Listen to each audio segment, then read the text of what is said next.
রোগীর সুস্থতার জন্য চিকিৎসকরা বিভিন্ন ফল খাওয়ার পরামর্শ দিয়ে থাকেন, কিন্তু একটি গবেষণায় দেখা গেছে পরিষ্কার পানিতে ফল ভালোভাবে ধুয়ে না খাওয়ায় অনেকেই উল্টো বিভিন্ন জীবাণু দ্বারা সংক্রমিত হচ্ছে। চিকিৎসকদের এই গবেষণায় দেখা গেছে ফলে থাকা 27 ধরনের জীবাণুতে সংক্রমিত হচ্ছে মানুষ। ঢাকা মেডিকেল কলেজ হাসপাতালের একদল চিকিৎসক ফলের মাধ্যমে জীবাণু সংক্রমণের এই গবেষণাটি করেছেন। 2022 সালের ডিসেম্বরে আফ্রিকান জার্নাল অব মাইক্রোবায়োলজি রিসার্চে এটি প্রকাশিত হয়।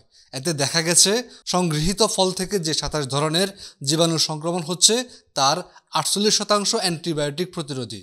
48টা ফলের বিভিন্ন ধরনের ফলের স্যাম্পল নিয়ে সেখান থেকে আমরা 27 ধরনের ফলেই আমরা জীবাণু পেয়েছি।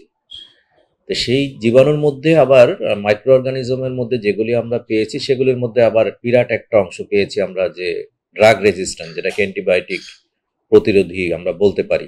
সংক্রমণ রেট কমাতে গেলে আসলে সংক্রমণ কোথা থেকে হচ্ছে সেই সোর্সটা আমাদেরকে জানতে হবে। যত ফল বিক্রি হয় ফলগুলো থেকে আমরা দেখি যে এখানে আসলে কি ধরনের রোগ জীবাণু আছে।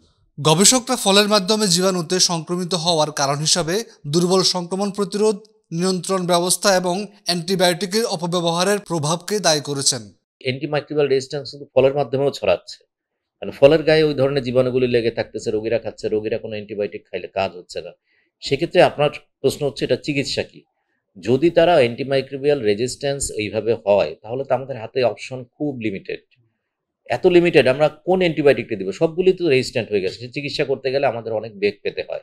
প্রতিনিয়ত আমরা এদেরকে অ্যান্টিবায়োটিক দিচ্ছি, তখন আমরা বেশি অ্যান্টিবায়োটিক দিয়ে চিকিৎসা করছি, তারাও সেই অ্যান্টিবায়োটিক প্রতিরোধী বিভিন্ন ধরনের মেকানিজম অনুযায়ী চেঞ্জ হয়ে যাচ্ছে, ফলে এদের মধ্যে অ্যান্টিবায়োটিক রেজিস্ট্যান্সের হার কিন্তু বেশি। যে কারণে আমরা এই রোগ জীবাণুগুলো নিয়ে বেশি দুশ্চিন্তা করি, এই ধরনের রোগ জীবাণু দিয়ে যদি সংক্রমিত হয়। অ্যান্টিবায়োটিক প্রতিরোধী জিনগুলো পরিবেশে ছড়িয়ে পড়লে সেগুলো নানাভাবে মিশে যায় দোকানের ফলে।